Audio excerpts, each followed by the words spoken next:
It's a great pleasure and privilege to have a chance to talk to Ken Edwards, who I knew as a name and a signature for many years in the old schools, but now as a chance to find out about your life, Ken.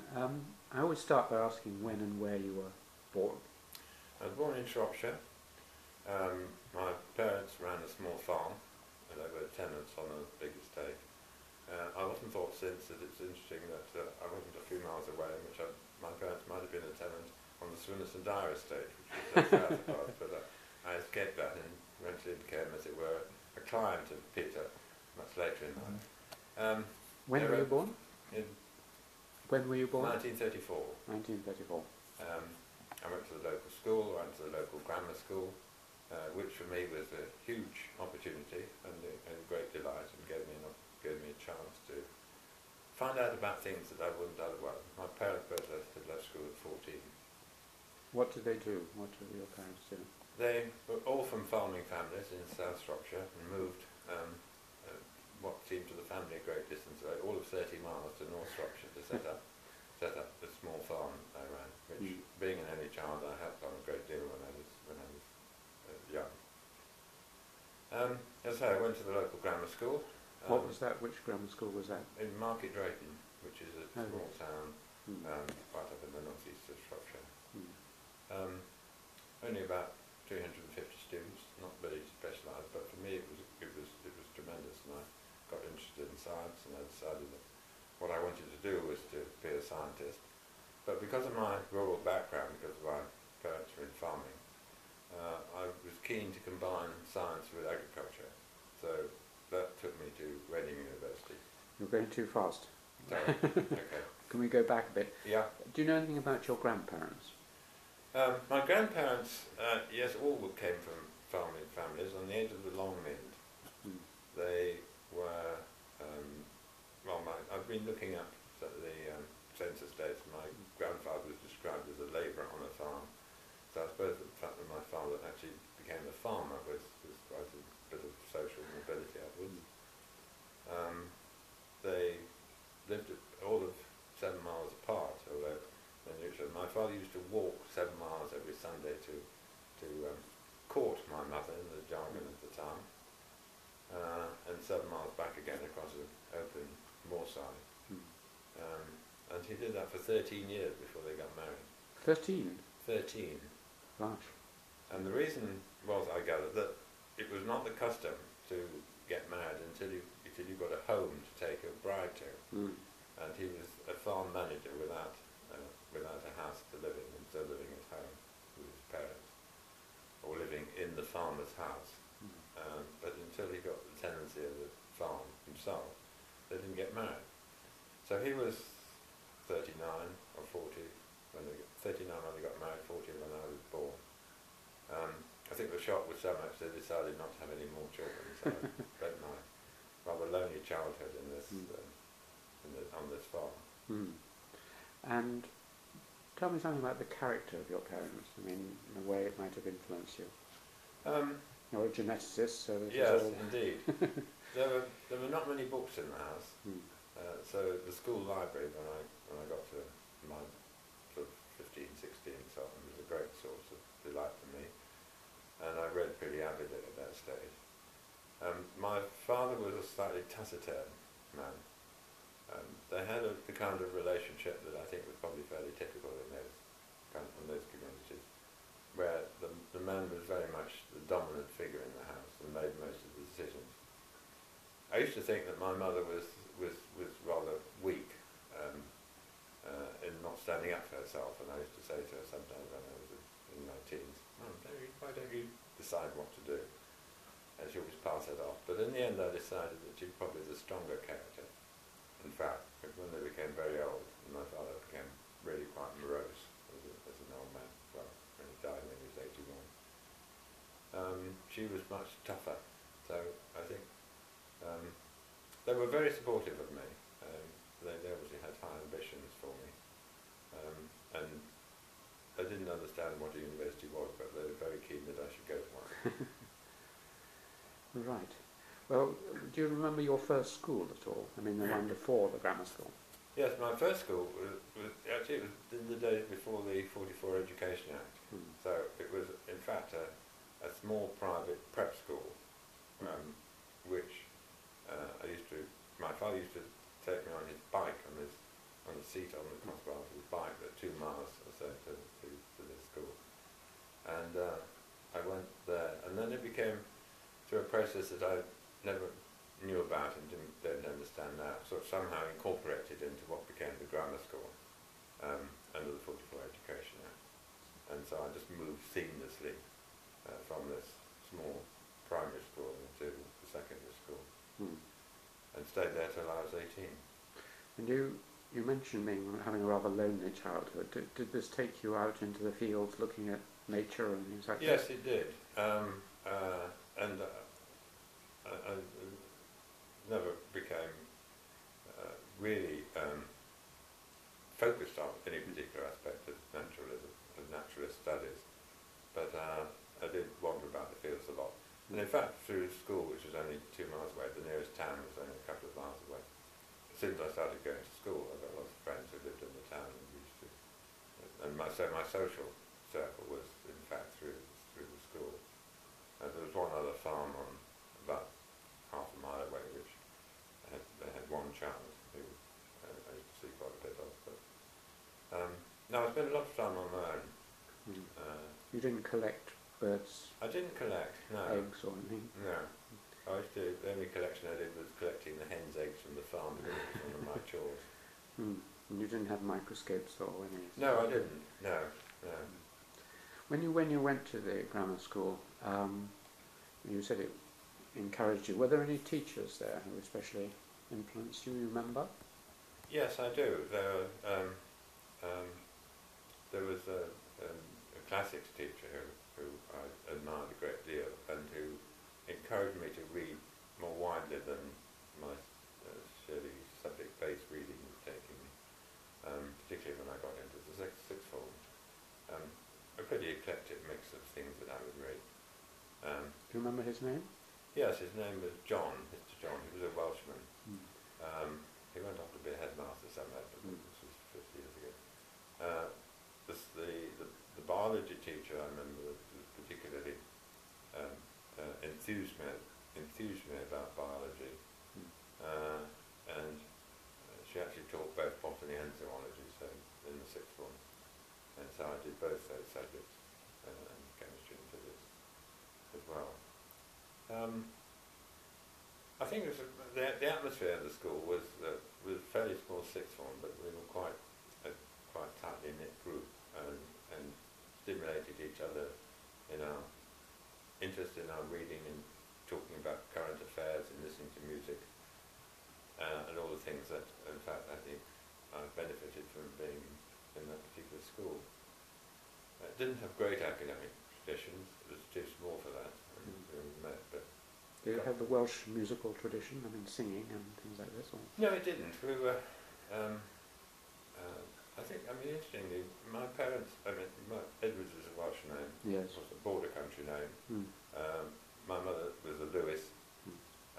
Both lived within 10 miles of the Welsh border, but the whole thing felt very English on that side of the border, and we didn't have that great. I like to think that my ancestors had a somewhat disreputable past. It probably involved sheep rustling across the Welsh-English border, but I haven't been able to find that out. And what about games and sports and things like that? Were you good at those, interested in those? No, not as good as I'd like to be. I played hockey and played cricket, but my cricket was more because I loved the game and not because I was good at it. But again, it was too small a school to run a rugby team. One of my great regrets is that I to play rugby. We could get 11 lads together to play football, but not 15 to play rugby. What about music? You mentioned music in passing, but has music meant a lot to you later on? It has, yes. I bitterly regret, that's too strong a term, I do regret that I never learned to play an instrument. But I now spend a lot of my time listening to music. Again, through friends at school who had gramophones and used to go and listen to music with them. I seem to develop a sort of very set taste, and I can remember saying at one stage, and I'm rather ashamed of this now, anything written after Beethoven was rubbish, which I don't believe now, but it was that kind of enthusiasm for music which was channeled in particular ways, and which gave me a feeling that certain things were okay and other things were not okay. That sort of judgmental phase of what was right and what was interesting and what was not. What else did I do at school? A little bit of acting, but not very much. Yes, I was going to ask. Drama, politics, no politics. Yes, we used to talk about politics a lot. And, this was in the time immediately in the sixth form, which was when I did that in 1952, when we had the post-war Labour government. And at that time my parents were conservative and I was, I suppose, drifted in that direction. But we had quite vigorous arguments, and I gradually became to sort of feel less sure about the rightness of the right, if you see what I mean. I have very happy memories of school days, and I'm really grateful for the grammar school. I must say that I do regret the passing of the grammar schools, because it gave people like me a chance to achieve things that otherwise I probably wouldn't have been able to. Well, some of those Welsh border grammar schools were very good. I mean, Barry Grammar School. Yeah. My supervisor was at Keith Thomas and Habakkuk and other famous historians were at. It was obviously a very good grammar school. So, were you beginning to specialise in science at this point, or? No, I was doing fairly broad at my A-levels, although it was actually in the day before A-levels. I took high school certificates in physics, chemistry and two biologies, and I did some maths as well, but not at A-levels. But I decided that the thing that I was interested in particularly was combining science with agriculture, and that what I wanted to do, the most attractive combination I could find was agricultural botany. I didn't come to Cambridge, but I got in or not, I don't know, because I never tried, because you couldn't actually run that combination. You could do agriculture here, or you could do natural sciences.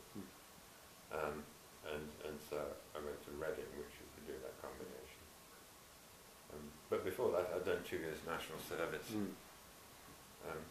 which I have to say for me, although a lot of the time seemed very boring, was probably very good for me. I think I got a lot more out of being a university student 2 years later, because I'd had this rather narrow experience of life before that, and I had to rub shoulders with all sorts of people from different backgrounds. I think it was probably good for me.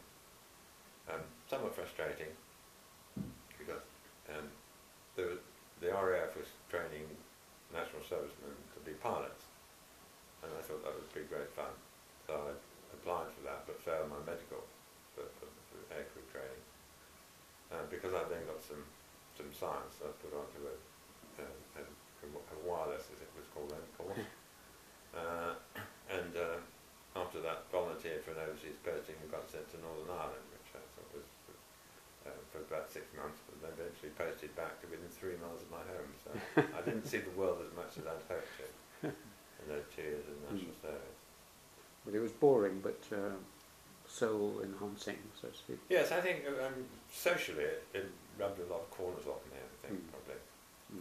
And so I felt when I got to university, at 20 rather than 18, able to feel more confident about being able to mix with people, and I think probably got more satisfaction, more enjoyment out of my university years than I would have done had I gone at 18. In my case, I think that's probably true. So what was Reading like? Was it enjoyable, interesting? Reading was a very small university, very high proportion. Very famous for its agricultural studies. Agriculture, agriculture faculty accounted for a third of the students. One of the remarkable things about it, for a male student, which was a good thing, was roughly equal numbers of men and women. Gosh, at that stage it's unusual. In the 1950s. And in fact, quite a lot of relationships developed there. I mean, I met Janet. Your wife? My wife.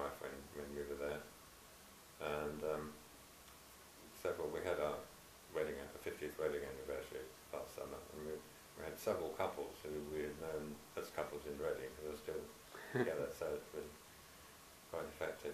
I got enthusiastic about rowing, I got enthusiastic about getting involved in student politics and student affairs and the student union, and probably didn't work as hard as I might have done the first few years, until one day the head of the department where I was doing my final year said, I think you need to decide whether you're going to give up rowing or go for a good degree. And he said, in the long term I would recommend the latter, so I took his advice. And you took his advice? I took his advice. Were there any, either he or other teachers who you remember as being good lecturers or inspiring you at that time? I remember him particularly. He was an interesting man. He's a South African who had been, amongst other things, the technical research director on the groundnut scheme in Tanzania, and a lot of experience in the tropics. And he used to what was his name? Hugh Bunting. Hmm. And he became Professor of Agricultural Botany at Reading. And I think he enthused me. He enthused me in general about the subject, not particularly about tropical botany. But I think his sort of sense of challenge that he had and his liveliness was something that I responded to positively and enjoyed very much. There were some very competent lecturers there who I felt were doing a very good job, even if they weren't necessarily charismatic or exciting. And after all, how many university lecturers are charismatic and exciting? You hope they're competent, and most of them are. So towards the end, you had a choice between rowing and your good degree, but were you beginning to think of what you would do afterwards? Yes, I was fairly clear that I wanted to do a PhD and I wanted to work in full-time research. My choice of specialty in botany, I discovered, actually became overwhelmed by my increasing knowledge of genetics.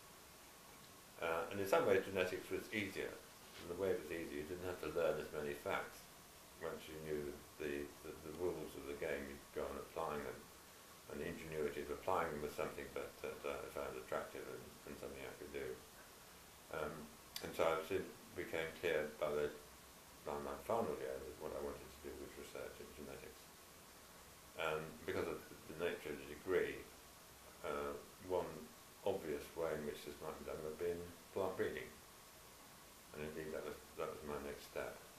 Was this a period, I mean, looking backwards, we imagine it was a very, very exciting period in genetics because of the work of Crick and Watson and others in the 50s and the early 60s. Did it feel like that then? Not for the kind of genetics I was doing, which was still classical Mendelian-based genetics. It was clear that the discovery of the nature of DNA would in the long term have tremendous effects on the way in which genetics was studied, but it wasn't clear at that time how that was going to be done technically, what kind of experiments would be available to give you more information you could get from the sort of Mendelian type analysis of looking at ratios and numbers and the frequency with which particular appearances came up. And so it was a sort of feeling that yes, okay, this is very exciting. This is really establishing the basic material of life. We now know what its structure is. And then, of course, shortly afterwards, the realization that not only did it give you the self-replicating material which you needed for inheritance, that something could be copied, but actually the sequence of DNA also gave you the code, which would the way the information was written, it would be understood. That was very exciting, but it wasn't all clear at that stage how the technology of doing experiments would have an impact, that would arise from this would have an impact on the kind of genetics I was doing at that stage. Was the work of Bateson, William Bateson of Cambridge, influential? Or? Yes, that works. He was one of the great figures of that period, and the rediscovery of Mendelism and the development of that. The aspects that I think probably the biggest impact on me was which was still active in the 1950s, was the development of quantitative techniques to understand more complicated genetics and the population genetics. Yes, Anthony Edwards, Fisher, Fisher, Fisher, and J.B.S. Haldane and so on. And what I was doing was trying to study the genetics of very complex characters, which didn't operate through single Mendelian ratios, because they were probably controlled by many genes rather than just a few. And the quantitative methods that it seemed actually a million miles away from the likely consequences of what's an unquaketed scatter, before they would have much impact on how you would do that kind of quantitative learning. And in fact, it's taken really best part of 50 years for that to have a major impact, as it is now doing. Did you have to be a good mathematician to do this kind of work? No, we had to be a reasonably good statistician. Which you are. Which I was. I've probably forgotten most now, but so seeing the glimmer of what statistics as applied to experimental biological experiments could achieve was really quite an eye-opener, I remember. And again, Fisher was one of the great contributors to this, and the design of experiments was certainly made me realise what it was all about, to understand it. This was just the period when computers were beginning to become more powerful and common. Was this beginning to influence anything? Not until sometime later, when I went to Aberystwyth to do a PhD, to a research institute actually attached to the university, working for what was then the Agricultural Research Council, now the BBSRC, Biological Biochemistry and Biological Sciences Research Council. And most of the statistics was done on electric calculators, which is extremely laborious. But then after, well, I did a PhD and then I went to the States for a year. And what was the theme of the PhD? The theme of the PhD was actually dealing with the inheritance of certain leaf growth characters in perennial ryegrass. And it was aimed to try and find out whether you could use fairly simple measures of growth, which would allow you to make selections to improve yield, and whether that would be carried through rather than having to grow the whole plant and looking at yield in a complicated way to look at aspects of development of leaf growth. And that went quite well actually. But I must say, I think back now to some research students I know who've had to come in and pick up from scratch and start to develop their material. I had the benefit of moving into a research institute where there was lots of material and lots of technical advice on what I was doing. So what you lost was the general feeling of excitement about being in university, because the research institute was very focused. What you gained was the benefits of that higher focus, and that everybody around was working in similar areas. Yeah, so that was... Who was your supervisor? The supervisor was a chap called John Cooper, who eventually was elected to the Royal Society. But a great enthusiast, somewhat accident prone. I remember one day he came in with his arm in a sling. I said, "What have you done, John?" He said, "Well, cracked a rib." So, "How do you do that?" Well, I was rushing from one room to another, opened the door, but not quite far enough, and ran into the door. And that actually summed up John. But so you were careful about letting him get involved in actual technical experimentation. You might break it all. You might break it all. At the end of that, you got your PhD, Yeah. and then you decided to go to America. Yes. Why? Why? Because I sort of wanted to broaden my experience, and I've been following. I've actually got, from dealing in quantitative genetics, as they call the genetics of complex characters, which does involve quite a bit of statistics. Nothing very elaborate, but quite detailed. I felt I wanted to move into the area of population studies rather than all. And I didn't have much background in that, and this is where my reading of Fisher and J.B.S. Hallberg and so on had stimulated those thoughts. So I went to a group in Davis, University of California at Davis, which again had, but that time, a largely agriculturally based university. It was the original land-grant college for the state of California. Again, fairly small university at that time, about 4,000 or 5,000 students. They were 31,000, I think, for Alaska. But there was one particular guy that I had read his work and wanted to go and work with. And that's how I learned quite a lot of population genetics in that case. And it was a great experience too. It was a time of the short presidency of JFK, and there was he'd been elected the previous January,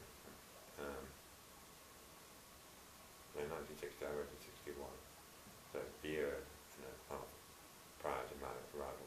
There was an area of sort of excitement still, and feeling a great contrast with the rather gentle, uninspiring periods of Eisenhower. At least this was in the academic community, and of course this is, and most of the Americans I know seem to be Democrats, which is perhaps not surprising in the academic community. And I remember going to see Kennedy speaking in the Berkeley football stadium to a huge crowd, and when he appeared, this tiny figure from where I was sitting in the stands on the stage, there was a very real excitement about, a real buzz about him. And then we talked a lot about politics and the politics of change in America. The guy I worked with thought we were in Britain a sort of rigidly socialist state, and we used to have arguments about what he calls socialised medicine. And I was trying to defend the NHS. But it was good humour. So that was quite, that was for a year. I think it was before the Cuban Missile Crisis. Before the Cuban Missile, that happened just after we left. Yeah. Were you married by this time? Or? Yes. Yeah. So Janet came with you. Janet came with me. She's a qualified school teacher, but she couldn't. Her qualifications didn't hold in California, so she couldn't get a teaching job. So she worked in a bank in Wells Fargo, which is the bank. Sounds quite romantic. And for the first time, we had enough money. We were being married during the time of my PhD, my research studentship, but very little money. So going to the States, and I was on a postdoc fellowship. The princely sum was $6,000. And Janet was working. We felt if we wanted to go out and have a meal, we'd go out and have a meal. We travelled quite a lot up and down the west coast and into Canada. And that was in fact a very rewarding. I came back feeling full of admiration for the United States. Lots of things, lots of aspects of policy in recent years that have been very irritating. But basically, I admire the place. We went back some years later to Davis at the time that the Nixon presidency was in crisis, and it was during the Watergate hearings, the Senate committee. And I used to watch these regularly, and it was really like watching an onion being peeled. You know, the presentation was of something sort of untouchable, and then gradually under questioning, the exposed layer, which would be some fairly political, fairly junior official in the Nixon administration, would start to make admissions, and obviously there was behind the scenes a lot of plea bargaining going on, and that layer would come off and expose the next layer, and so on. And I remember feeling that it was quite impressive that the structure and the constitution was robust enough to have that degree of public exposure of wrongdoing without a threat to the system. Eventually Nixon did resign.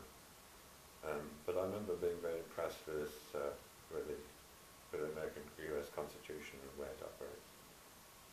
And sometimes feeling that our Constitution rests so much on on goodwill, Mm. and the expectation that things won't go badly wrong. But it's not as robust as the US Constitution. Mm. And every time I go there, I feel a real sort of buzz of excitement about the place. You never thought of settling down there? I did during that first year, Mm. and we had an opportunity to stay another year, and then perhaps another year after that, and nothing might have evolved. But I think we both realised my parents were still alive. I'm an only child. They'd never travelled very much. They would have missed grandchildren.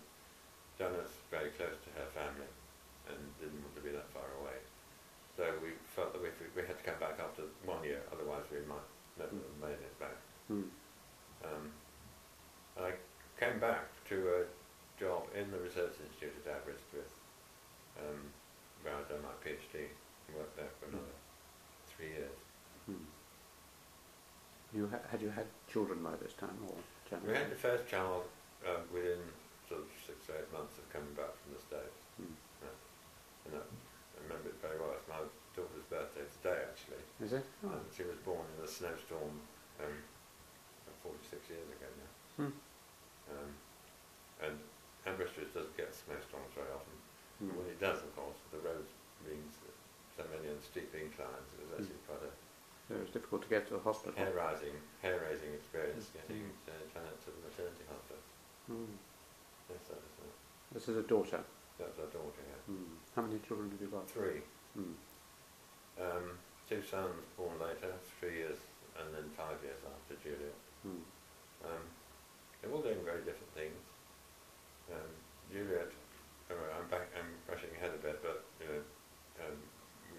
they all went to school here in schools in Cambridge. Mm. Juliet is a pianist and making a modest living at playing the piano, but getting a lot of satisfaction from it. The elder boy, Steve, went to work at 18 for what was then Robert Sale, but has been doing a variety of jobs, including being sales and marketing for big firms, been made redundant a couple of times, and that's sort of running his own small business. And the youngest, Tony, is the one who's gone into academic life. He did economics, and he's now a reader at King's College London. Mm. So they're all doing very different things. Mm. Did So having children make you rethink about genetics? yes, the sort of joke in the family that all the 3 of them have got the Edwards nose. Quite a large conch. I mean, knowing a little bit about the subject, not being a medical genetics, but knowing a little bit about the subject, there was always some concern in the back of my mind during each of Janet's pregnancies as to whether they would be born with any afflictions of any sort. And a great relief to sort of realise that when you see them, they look pretty normal. Yeah, so the first child was born when we came back to Aberystwyth, and we stayed there for a couple of years, and then actually this was working full-time research, continuing the kind of work I'd been doing beforehand. And then, it must have been 1966, I think, I got a chance to go on secondment for 6 months to teach in the University of Birmingham Genetics Department. Because somebody there whom I'd worked with was on sabbatical leave in the States. And I agreed that, and it arranged that I would go there and do his teaching for the autumn and spring term. And did that, and really enjoyed teaching, and that's when I decided that I was looking around at the people in the research institute, and it was a rather closely focused environment, and rather sort of introverted. I could see people 20 years older than me doing basically the same experiments they'd been doing 20 years earlier, with variations on this or that level, but not with basically lots of new ideas. And partly because it was focused both in the kind of work it's doing and focused in its ambitions, that it was actually trying to breed new varieties of crops. The sort of pressure to achieve certain definable aims was quite strong.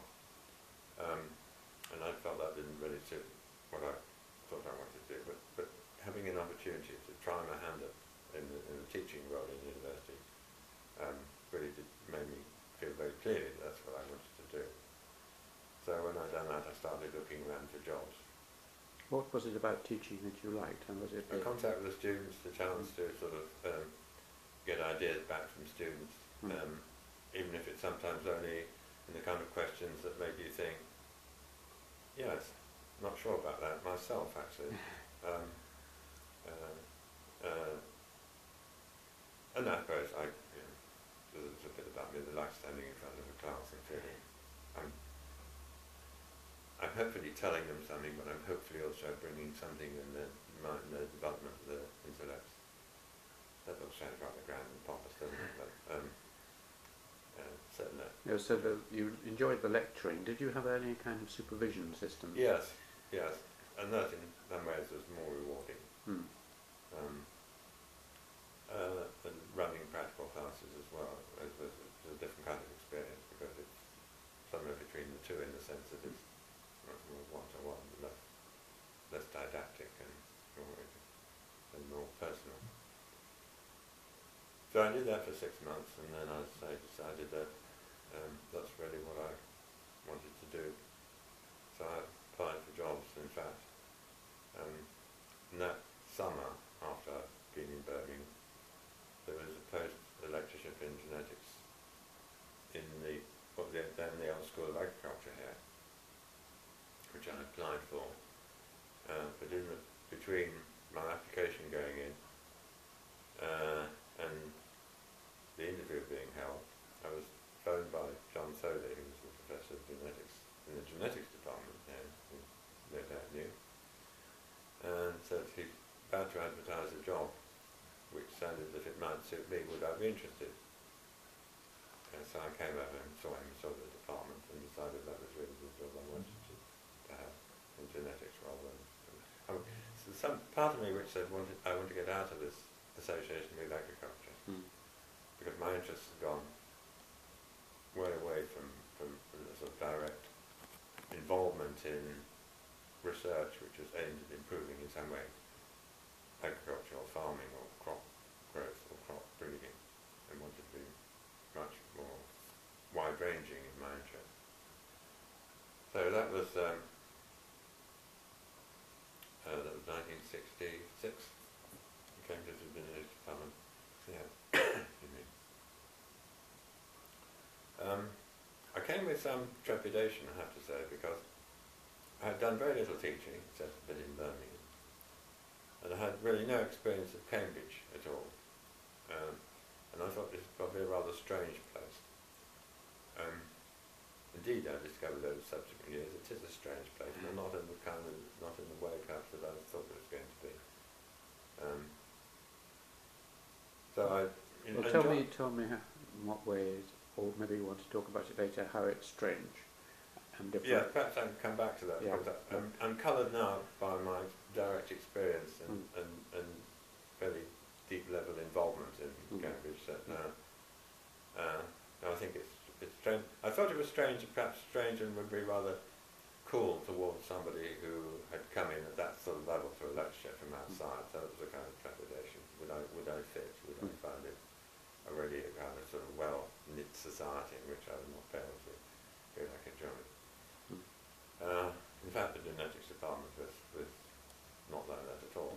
And I must say that John Tholey, who many people found difficult in some ways, sadly he died a few months ago, but he was extremely helpful to new young lecturers. He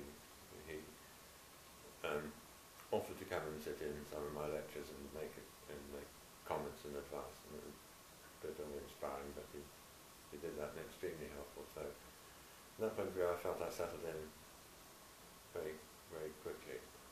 Were there any other major figures in Cambridge then, or subsequently in the genetics department you wanted to? There were people now who've become sort of quite famous. I mean, Michael Ashburn, of course, was a bit younger than me. He was already obviously a rising star. There was a man called David Cove who went up to be a professor at Leeds, who was a large large in every sense, with red hair and very loud How voice. how do you spell his name? Cove, Cove, yeah. David Cove, Yeah. There was quite a lot of there's some bubbling ideas around, and people with ready. I mean, coffee breaks with sometimes went on for an hour and a half, and people talking about what they were doing in the science and so on. Bit isolated then. It was out on the Milton Road at the old field labs, what had been where the vet school had been at one stage, I gather. So during the day, we were sort of a bit isolated, which had some disadvantages, but had, the upside was that we actually saw a lot of each other. We used to have lunch together in the local How did park. the students get there for lectures and things? It was only the third year students who came out, so they actually had bicycles on when they came out, and they were there all day as well. The lecturing and teaching was done in the first and second years. We came in for natural science. I remember that one of my first tasks was to give some lectures on basic genetics to the agriculture third year, or was it second year agricultural student class. And I was rather amazed to find that the wearing of gowns by the lecturers was still the custom there, but it wasn't in natural sciences. So I got involved in teaching first year courses in both natural sciences and biology of organisms and in agriculture, particularly in the second year as well. So I was very frequently coming in and out of it. Were you associated or attached to any college at that Not at first. Not for the first 3 or 4 years, and then got invited by St John's to teaching fellowship. Particularly with the responsibility of teaching biology of cells first year program, supervising in that manner. So I read. Looking back on that period, I think that I found it all in a rather strange sense, rather unsettling. The unsettling nature was that there were so many things that one could do here in Cambridge. And I don't just mean outside the university. I'm not talking about the sort of the cultural life that goes along with the university. I'm talking about the opportunities as a university lecturer. There were lots of people to talk to and lots of ideas. And I think now looking back at myself, I didn't perhaps focus as much on research as I should have done. And I think I now describe myself as having something of a butterfly mind. The next topic was always more interesting than the one I was currently engaged in and needed to finish and write up. And so I probably didn't do as much of that inclusion stuff as I wanted. And the other aspect of that was I got involved in all sorts of other sort of administrative activities. Firstly in the department. John Soddy obviously grew to rely on me as somebody who could actually deliver when given an administrative task. And I'm not sure to this day about academics whether there are many of them innately unable to cope with administrative tasks, or so desperately don't want to do them that they learn the art of being inefficient. Learn the art of being inefficient and of not being asked. So I got quite involved in. What were you, the secretary of the department, or? No, but I ran the timetable and ran the student assessment system and then ran the examination system locally and just generally did things that John Soddy asked me to do.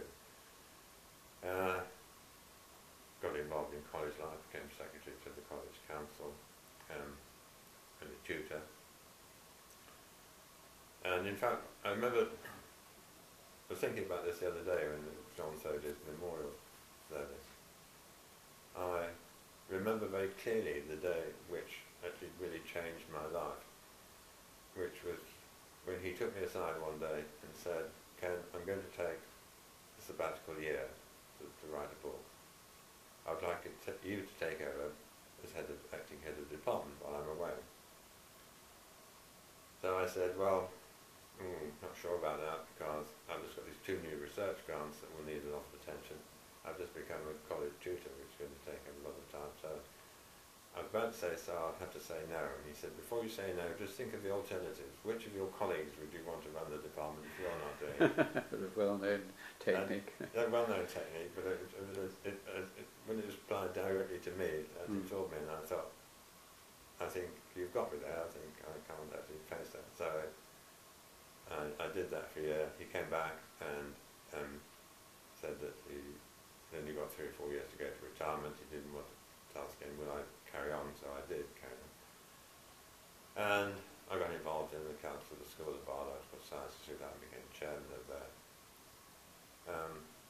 And with doing less and less research, I got to a point when I think, well, when James Taylor retired, we get a new head of department. I'll take a year off. I'll go to work in the lab in Canberra, where I had some contacts and have been anyway. And I'll learn all these new techniques that are now coming in, the sort of things I've been talking about, and to become a molecular biologist, or at least a sufficient molecular biologist to apply them to the kind of things that kind of research topics that I was interested in. And so I was beginning to get that organised when the Secretary General's job came up. And John Soddy and Ian Nicholl was very keen that I should apply. So I did, thinking I probably wouldn't get it, but I did, and so that was it. But I think without having taken over the headship of the department, and I wouldn't have done that if I hadn't felt that that was something I didn't want anybody else to do, I would probably not have moved into This, can I just ask you, I mean, the connection between the butterfly mind and administration, just as one wonders whether one's colleagues are as inefficient as they make out in order to avoid administration, one wonders with some of my colleagues who are inefficient and who avoid it, then justify their existence by saying, well, actually, the people who go into administration are people who really can't do the research and so on, and they need something to do to give them excuse for not doing the research. So there's a counter argument like that. Sure. I'm not sure that's true at all, but I mean, did you ever feel that your interest in administration was partly because you were searching for something that would give you a really meaningful life which wasn't research? There may have been an element, I think, perhaps it was, but there were positive sides as well. The butterfly mind, the satisfaction of those impulses that I described as being butterfly mind, were actually most fully satisfied when I was actually at the level of being a Vice Chancellor. Because I had a good reason for going around departments and asking them what they were doing and telling them to explain to me what they were doing. And my greatest joy was that sort of schedule of saying, okay, I'd like the biochemistry department to come in and spend half a day with you. I'll leave it to you to decide how you want to play this. Do you want me to go around different parts of the department or meet the whole department? I would quite like to meet the whole department at some stage. But for the rest, I'll leave it to you. And it was very interesting because sometimes I'd go in, I learned this question, you go in and you say, okay, I want you to tell me, as a department, what's really interesting in your subject area, what's really exciting you now. And some departments, after that, you couldn't stop them talking. Other departments would look at one another and would say, there's some deep plot here, some being some It's going to cut out the bits that aren't interesting. Yeah. But in fact, I found myself genuinely interested in the kind of things that why the art history department were planning to put on particular courses or what particular aspects. I mean, then going to biochemistry where I felt a bit more comfortable as far as the knowledge is, and then going to geology. And in that sense, I felt that having that range of interest, I'm trying not to sound too self-congratulatory here, but having that butterfly mind, if you like, a real interest in what people were doing, which had to be fairly superficial, okay, but it was actually, I like to think, an effective tool, part of the whole toolkit of being a Vice Chancellor. And this was at Leicester? This was at Leicester, yeah. Now, the 3 years as Secretary General in Cambridge were somewhat different. What is a Secretary General? It sounds very Well, military. I mean, it's a strange job. It was a strange job. It doesn't really exist now. You worked with the Vice-Chancellor, but the Vice-Chancellor at that time was a 2-year appointment, and the Vice-Chancellor would be doing other things. In my first 2 years, but the beginning of my Secretary Generalship, John Butterfield was the Vice-Chancellor. Now he was Master of Downing and the Regis Professor of Physics, and had lots of other national commitments as well.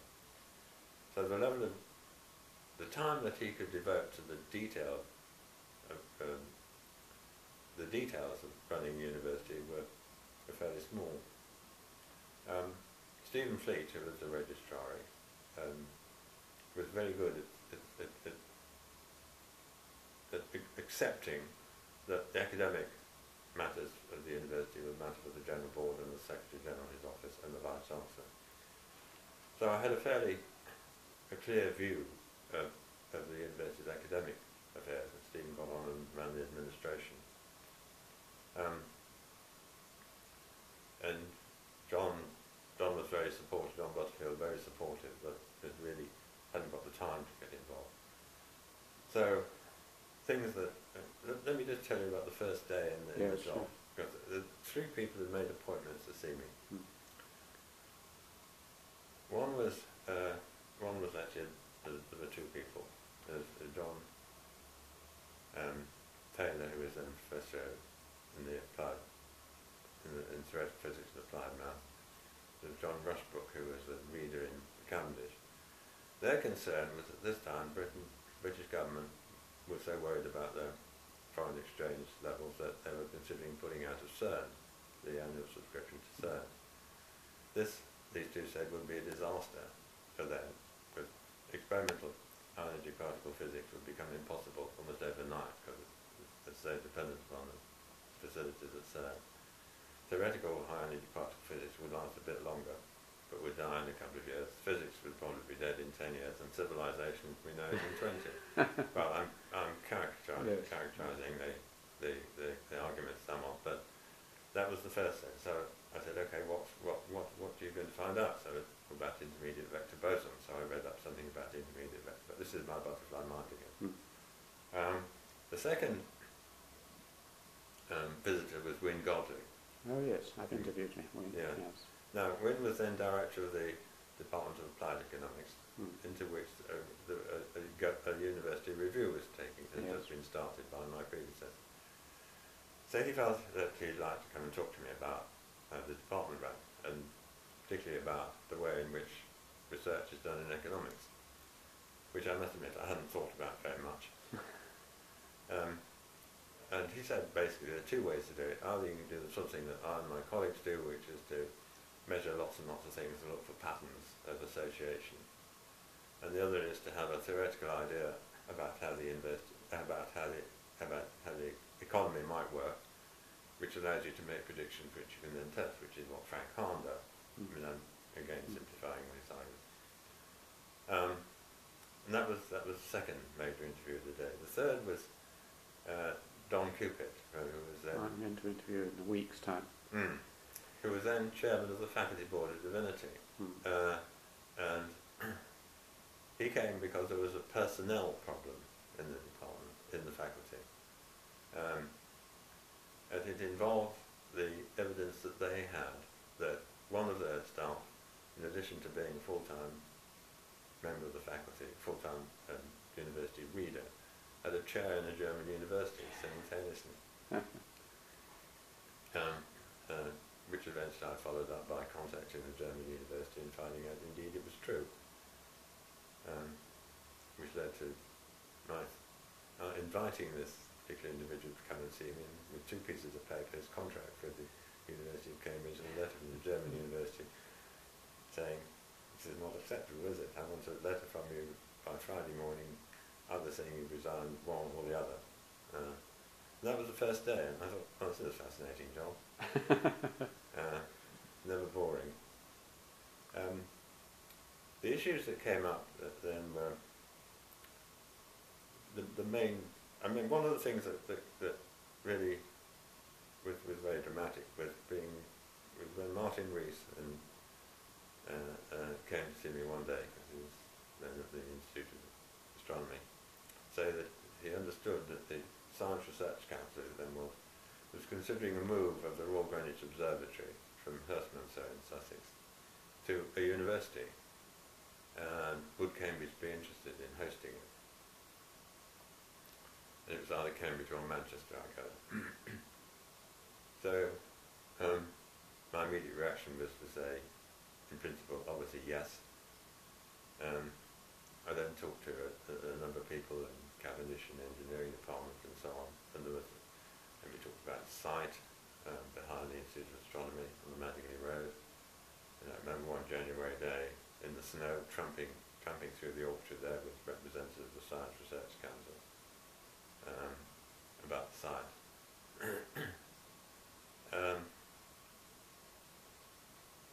Then it ran into trouble. It ran into trouble because this is one of the things that I feel is both great about Cambridge and in fact a hindrance, and that is the existence of Regent House. There were a number of people who objected to the idea of the Regent House is in effect the governing body, yeah, Mm. and the fact that everything has to go to ballot. Mm. Here was an issue in which all the people who had done about it were enthusiastic. Now we had to do quite a lot of detailed discussions about the practicalities of the move and the terms and conditions in which the move would be made, and the finance from the Science Research Council, before obviously we could actually say much about what we were actually asking Regent House to approve. So there was a dilemma of how much you discuss this or start a discussion in the very general terms about the principle without knowing, because people say, well, we don't know what we're being asked to make a judgment on. Is how much you wait until you've got some reasonably well worked out scheme to put to them. And I suppose it's an issue which all governments have too about proposals. If you have too much of a general discussion, people say, well, it's ridiculous, we don't know what we're being asked. If you've got to work it out too much, they say, well, you're trying to make it a cut and dried case. But there were quite a number of people who I felt were making objections on really not very good grounds, such as, who will these people be? Will there be proper Cambridge people who come with these research council staff? It took a long time for that to get resolved. In fact, of course, ultimately it wasn't a success, but at the time it was, I'm sure, the right thing to do. It wasn't a success. Well, eventually it was closed down under a different council commission. No, I remember that. Yeah. Well, because the Research Council had yet another change and major policy about about the way they support astronomy. Astronomy, of course, this is done directly in terms of observation terms from Britain. Most of the big telescopes are international ones on the tops of mountains in the tropics, where you can look both north and south, and there's not so much pollution in the atmosphere here, and so on. And so what the Research Council is concerned about is now PPAL, the Particle Physics and Astronomy Research Council, is actually providing support facilities for British astronomers to use the big observatories somewhere else in the world. But I remember one discussion with some representatives of the Research Council when we were working out the details, and they said, well, we seem to me we're near agreement, when can we get final agreement? I said, well, we've got to get it through the university. Is that going to be difficult? Well, there are a few committees and so on. Will it take 3 months? So I said, a bit longer than that. In fact, it took 2 years eventually. And I remember meeting later, after I moved to Leicester to reception somewhere in London, a guy called Bill Mitchell, who'd been chairman of the Research Council at that time, who's an Oxford physicist. And I was introduced to somebody who was talking to was, this is Ken Edwards, this is the man who persuaded me to move the RGO to Cambridge. And I said, Bill, you said as if you regretted that decision. He said, had I realised how long it was going to take Cambridge to make up its mind,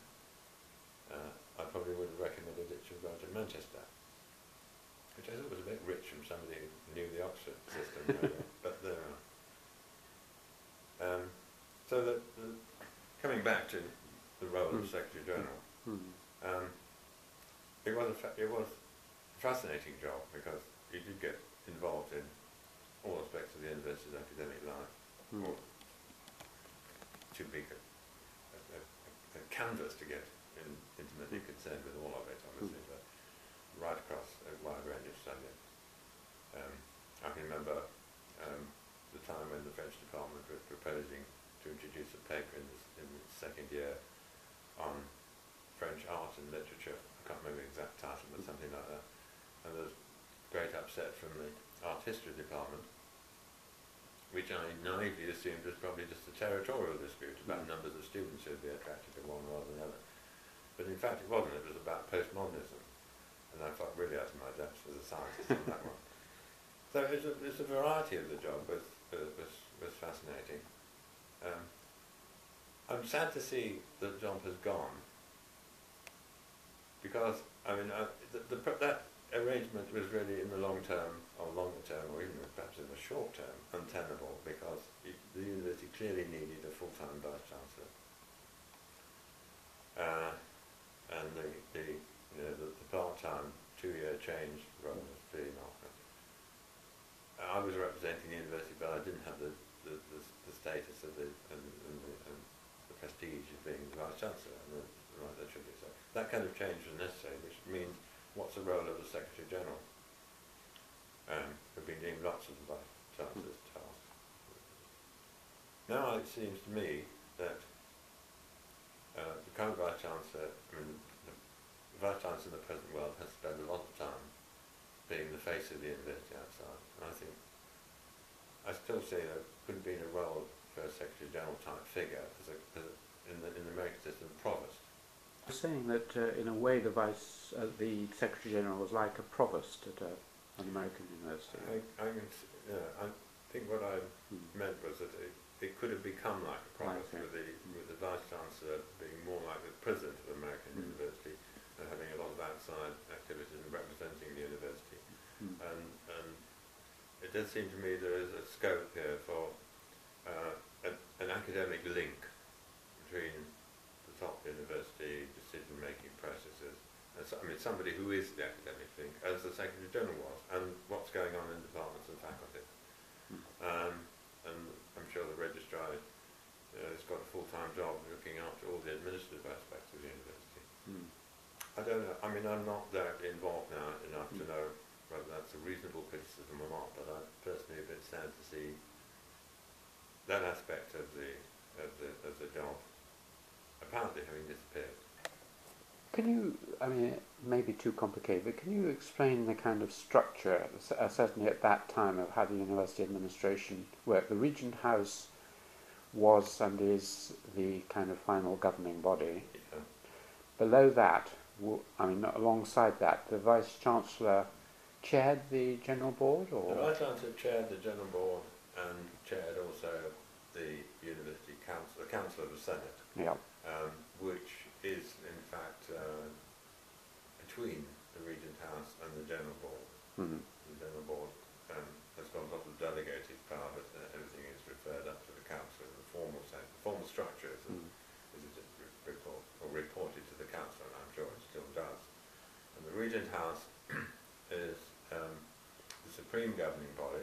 I can't remember the exact details of what everybody is who's entitled to be a member of the Regent House, but it's all resident MAs, lecturers and many college fellows and so on.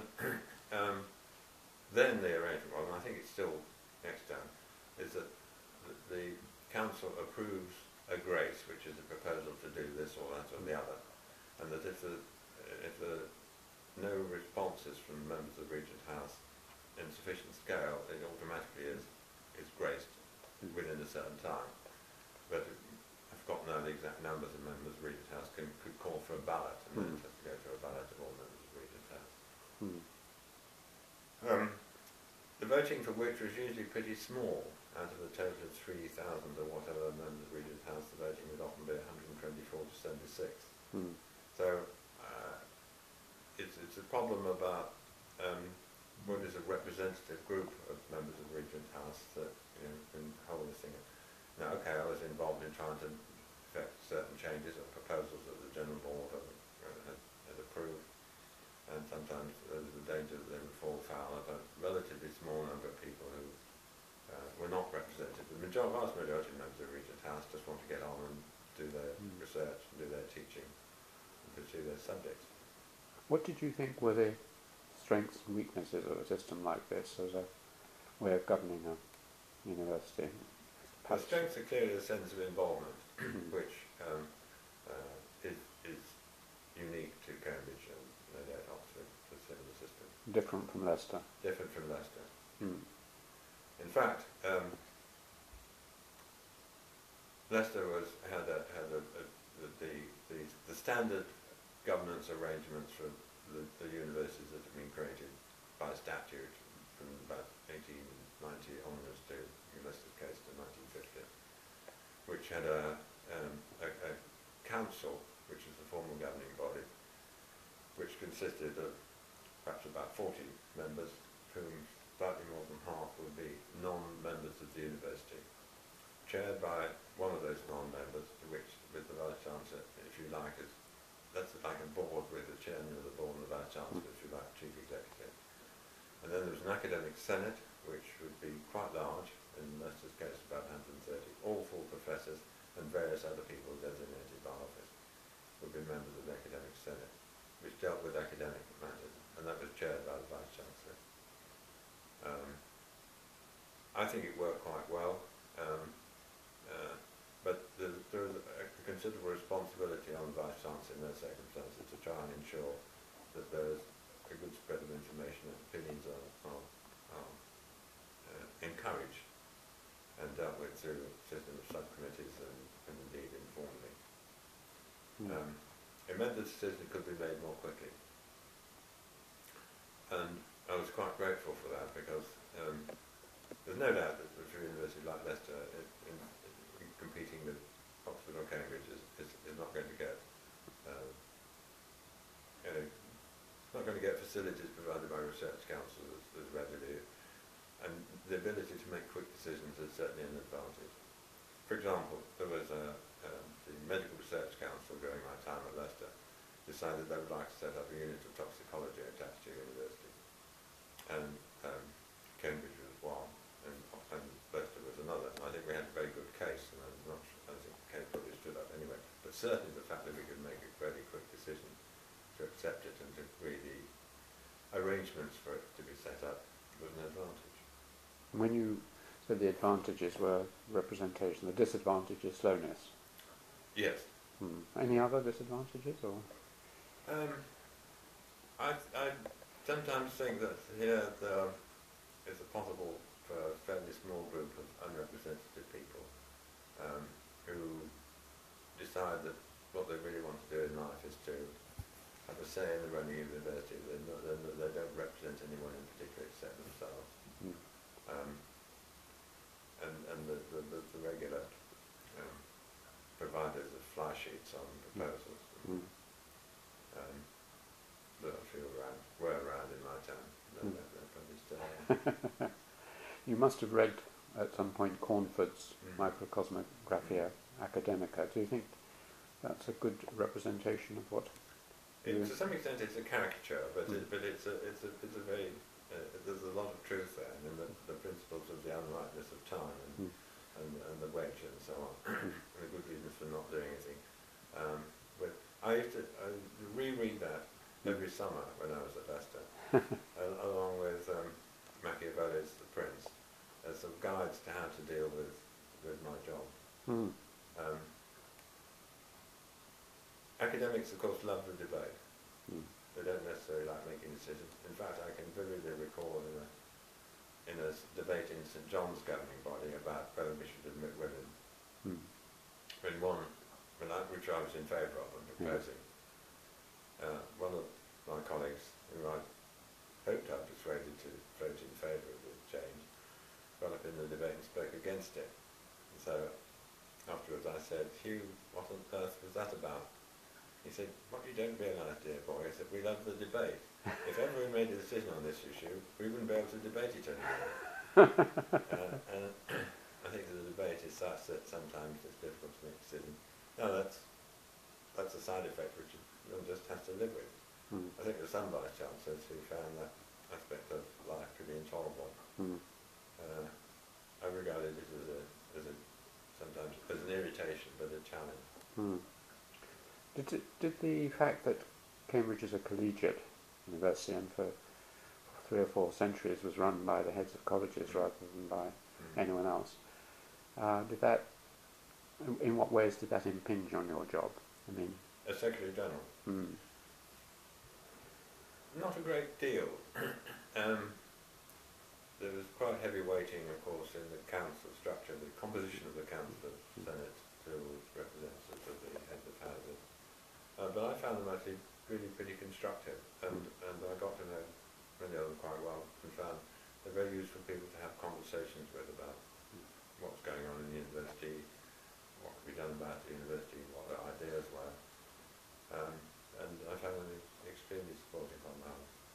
Were there any heads of house who you got to know particularly well? I mean, Harry Hinsley was presumably master at St John's. Harry I knew, of course, very well. I remember some of them were, of course, on these boards, and I got to know on the council senate.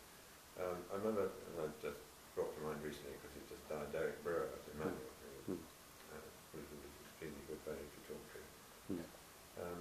No, I found it, on the whole, pretty positive. And Gabriel Horn, did you get to? Gabriel wasn't head of house at the time, but I did know him by the head of zoology.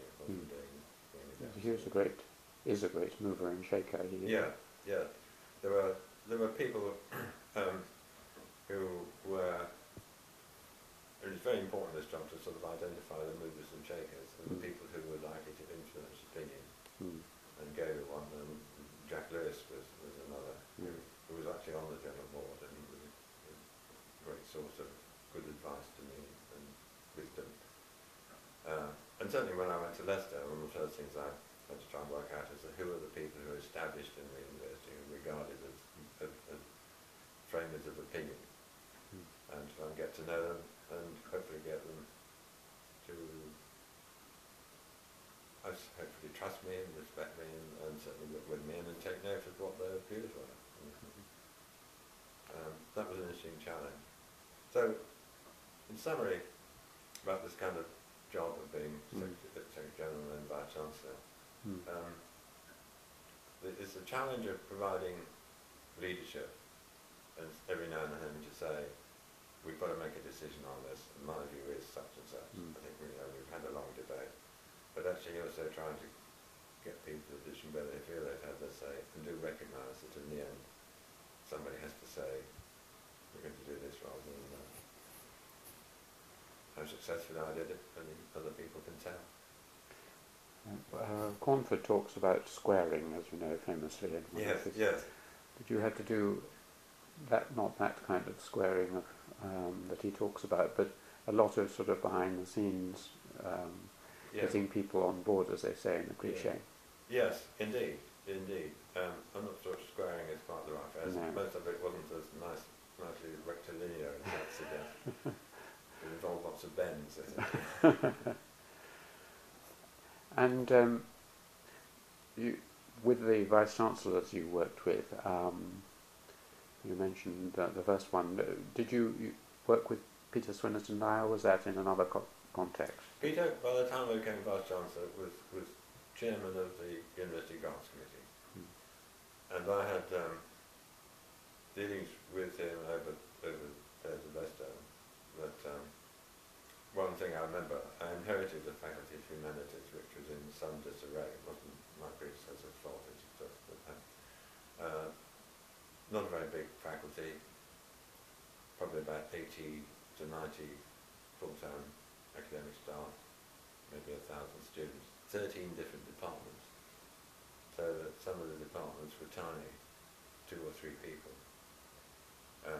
The funding, or the grants committees that then was having a series of national subject reviews.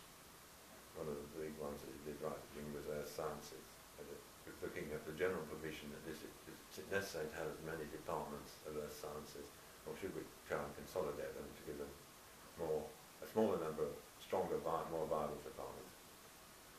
And they came to the conclusion that it should, and Leicester in fact was a beneficiary in terms of earth sciences for them. But they're also having reviews of classics, which we had a department of 3 people in Leicester, and music, a department of 2.5 people. And I suspected that the answer was going to be that we should close. So I went to see Peter, whom I knew anyway, and I said, "Look, Peter, I gather you're having these reviews. I know you're having these reviews. I guess the answer is going to be that you would recommend to Leicester that we should close both those departments." He said, "Well, I can't possibly anticipate the outcome, but you might not be very surprised at the answer." And so what I suggested is, under the deal, I would close the department if you allowed me to keep the money and put it into archaeology, in one case, history and English, which were good departments, but would benefit from being a bit bigger. A fairly small number of students involved, and obviously we'd see those students through their courses. And we did. That was the arrangement worked out. Now, I think that probably part of Peter's strength and force of personality was the fact that if you get an agreement with him, he would stick. And he was, in some senses, insulated from the kind of pressures that the funding council has now. But we did that.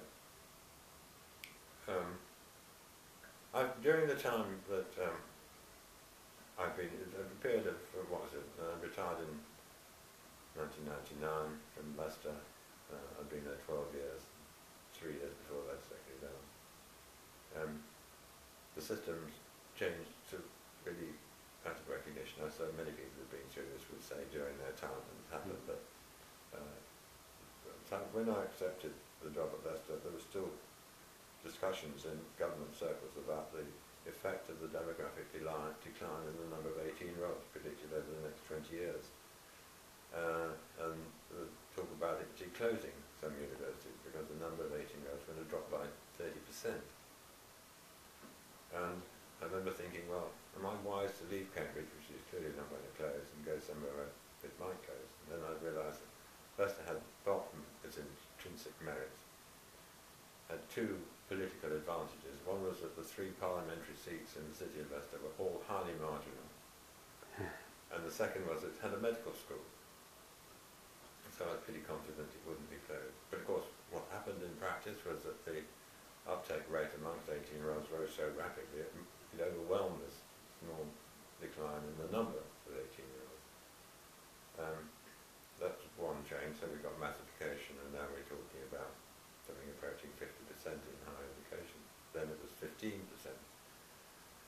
Second, and this is in a way a more pervasive change, was the consequence of the change in the sort of industrial basis of this country and many others, from making things in large numbers, the south of the rest of the world, having living in a information age, or whatever we like to call it, digital phase, knowledge society, with government thinking we've got to live by our wits. We can't just make lots of things and sell them cheaply, mass production. That will happen somewhere else in the world, but not here.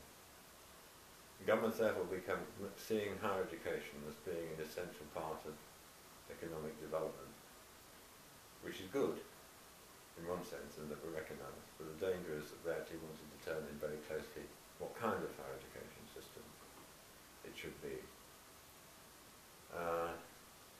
So the combination of these 2 things meant expansion without matching funding at the same sort of level that it had been, but that was inevitable.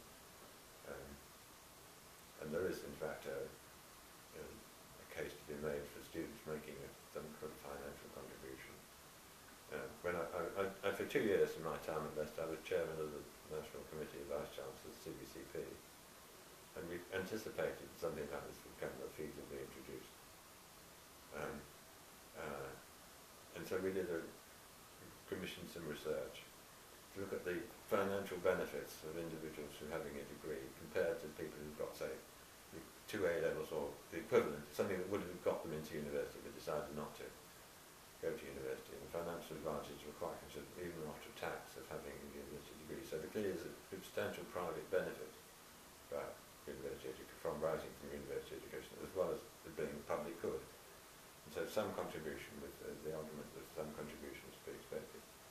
So there's that sort of squeeze on money. At the same time, a greater sense of direction about what university should be doing, and then you've got social engineering coming in, and postcode benefits if you take students from certain postcodes and so on. And at a higher level of accountability, and this is actually shown in the way that the Funding Council operates, as well as the many government initiatives. And like many aspects of public service, publicly funded services, which we are, there's a high level of target setting, of accountability, which is diverting effort on a huge scale from what the university should be doing. And so there's a dilemma of having the opportunity to do more, make a bigger contribution to society, while at the same time being swamped in a blanket of demand for accountability. And that change happened during my time. But I still feel that while there are quite legitimate complaints from many people in universities about the amount of time they have to spend in a whole range of administrative tasks, many of which are having to account for what they've done, and which are beneficial. I mean, I think the research assessment exercise, when it started,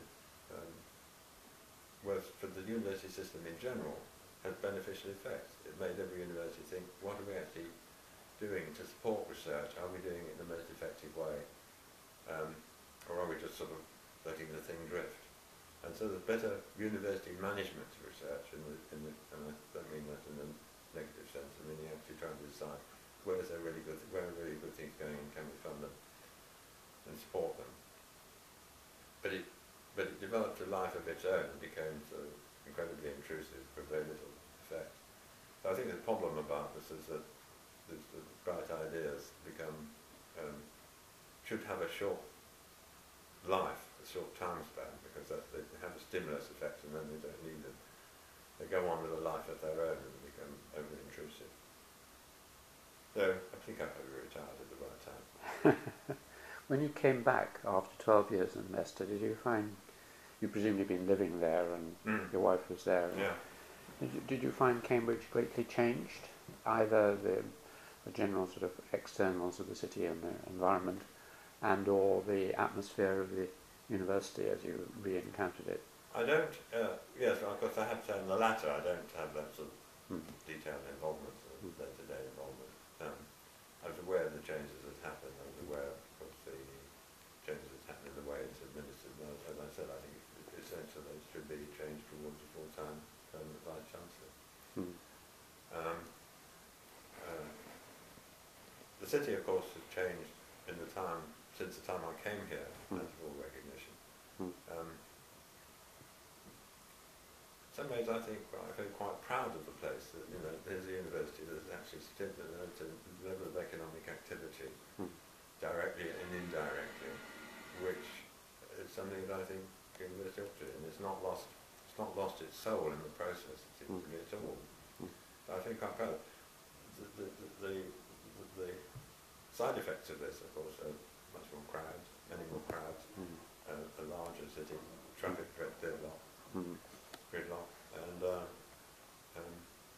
but I don't think I don't know. I don't get the impression that the university at its departmental level has changed very much, except this weight of demands for accountability, which is affecting everybody. And there's a new tier of the university which has grown over the years, which is the middle level of the councils of the schools, which is more similar to what you'd have in Leicester and so on, which between the faculty boards and the General Board and so on, which is getting ever more powerful. That's the change I noticed from below. Yes, and I can see that case. In fact, I think that's a trend in most universities. I mean, what happened involving Leicester, I encouraged it, was to give the faculties, because we had quite large faculties, in the sense of covering a range of subjects, so there were essentially faculties of medicine, of natural science, of engineering, of law, humanities, social sciences, making each of those much more responsible for its own affairs. So in a sense they were like the councils. And the scale of the whole thing is much smaller, of course, because it's much smaller university. And the heads of those working with me and the Pro-Vice Chancellors formed a sort of senior management team and tried to sort of get strategies developed that would seem sensible, and giving those heads of those faculties, the heads of the schools, if you like, a greater degree of autonomy about how they use their resources. We obviously couldn't start paying people whatever they felt like, but about when vacancies occur, where they have the money, where to create a new job. On the arguments that they were no better than any university committee, where the real pressures and opportunities were. Disadvantage is that you do lose some contact with the Parliament and the Senate. Senate was too big in one sense. Everybody turned up, there'd be 130 people. Very rarely did many of the professors of medicine turn up. The dean turned up and spoke for them all. And he was in a number, and it was too big to be really effective decision making without a constancy of membership. You did lots of different people at different times, but it was still a very, very valuable opportunity, a kind of forum for debate and a way of spreading information. Let's just finally come back to you as a person. Two subjects I always like to touch on, and we touched on one slightly, and that is politics. I mean, you sketched in that on the whole you were a Democrat and you were slightly left of your father. Would you have voted Labour most of your life, or? I voted at different times. I voted for different parties in different elections, and to some extent I like to think that I'm voting for the individual candidate. So that when David Lane was a member here, he was Conservative in Cambridge, I voted for him because I knew him slightly and I respected him. I thought a degree of clarity of thought, of sensitivity and independence of thought that I think is a good thing to have in Parliament. Did you know my uncle, who was Robert Rhodes James? Yes, I did. My mother's brother. I didn't know. And he must have been around about the time. Yes, he was, yes. Did you get on with Robert? I didn't know him very well, no. But interesting figure. Yeah. So you, at that time, you felt some sympathy with David Lane, but at other times... I voted, in 97 I voted Labour. And I have to admit that one of the people who thought that Tony Blair was going to be one of the great prime ministers ever. We all make mistakes. I don't know this time. I don't think any of the political parties have much clue about what's going on at the moment, economically. They think they're all floating back in the dark. I don't think there's actually a huge difference on social matters social issues between the leaderships of the major parties. They're all fighting for the centre ground. And so feeling that sometimes it's a good thing to give the other lot an opportunity. Don't just get a lot of fresh faces in, come in to get tired. So I'm not sure which route to vote next time. And the other subject which we haven't touched on at all is religion.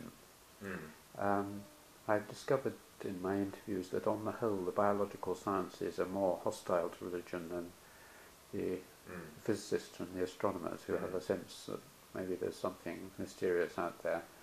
How would you characterize your own religion? I don't have a belief. Hmm. I would hesitate to say I'm an atheist because that actually sounds too positive and puts me in the Richard Dawkins camp. And my reasoning is that I don't see in everything we know about the universe and the way it operates from all aspects of science, any need to invoke anybody who changes things from time to time. In other words, once the rules are set up, they do seem to have been operating for the last 13.7 billion years, plus or minus a few seconds. And as a biologist, I think one of the lived through Darwinism, the DNA revolution, and so on.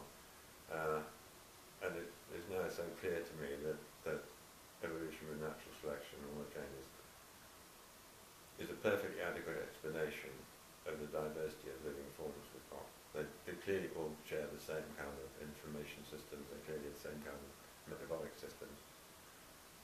So I don't see any need to invoke a God who's active at present.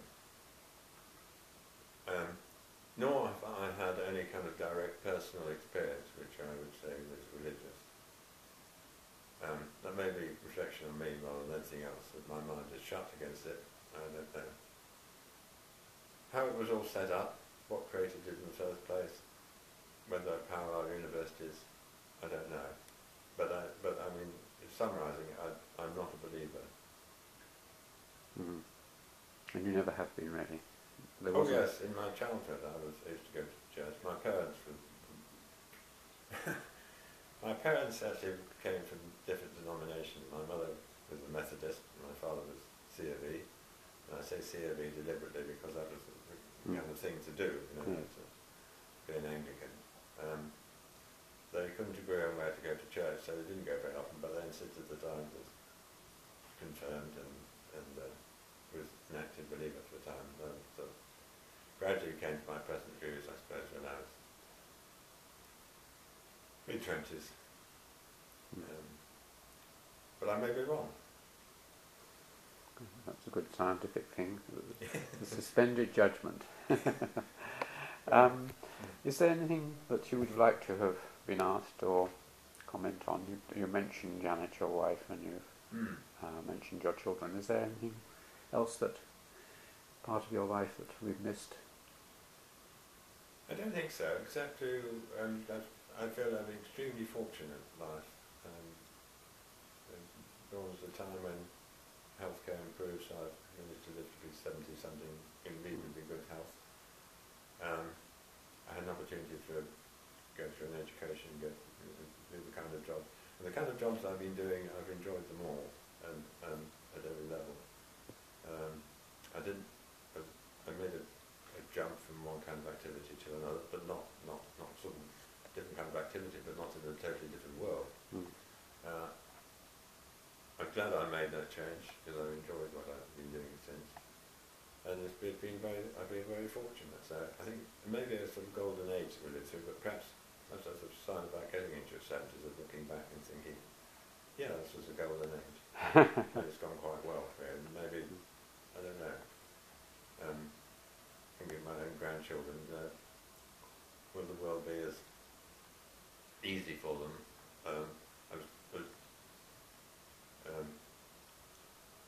too young to have to get involved in any major world wars. And what will it be like in the future? I don't know, but that's perhaps the other side of growing old. I think the future is probably going to be pretty miserable. I think about, what's the economy going to be like, what's the environment going to be like, what's the climate going to be like. Who knows? When we watch this in a few years' time, we'll Yeah. a bit of a more of an answer. But thank you very much indeed for a very interesting interview.